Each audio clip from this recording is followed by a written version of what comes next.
675LT is a spectacular example of overcompensation, a lightened and tightened response to the criticism that was leveled at the original McLaren MP4-12CS relative lack of excitement.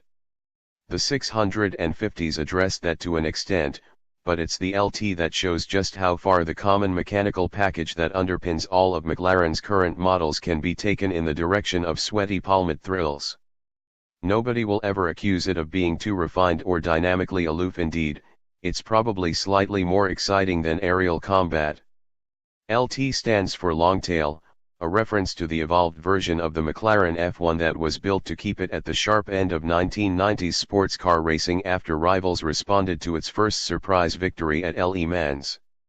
Despite that, the 675LT is barely any bigger than the 650s, its length grew by only 1.3 inches, although it does have a redesigned back end and that irresistibly motorsport-grade polycarbonate engine cover.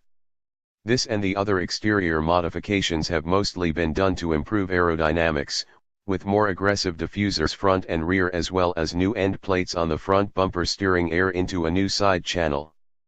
We're told the 675LT produces 40% more downforce than the 650s and significantly improved engine cooling.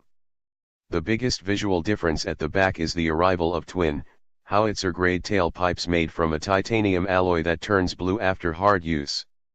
The quest to trim weight has brought out McLaren's innate tendency toward obsessive compulsion like nothing else.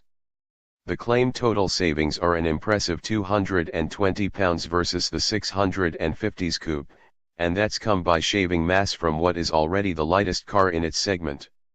Yes, there's more carbon fiber, but you've got to love a company that switches to titanium wheel bolts to save 1.4 ounces on each one, a cumulative reduction of just 1.8 pounds across the whole car.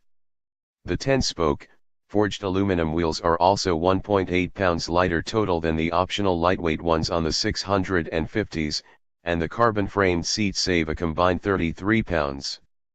Both air conditioning and an adjustable passenger seat are no-cost options.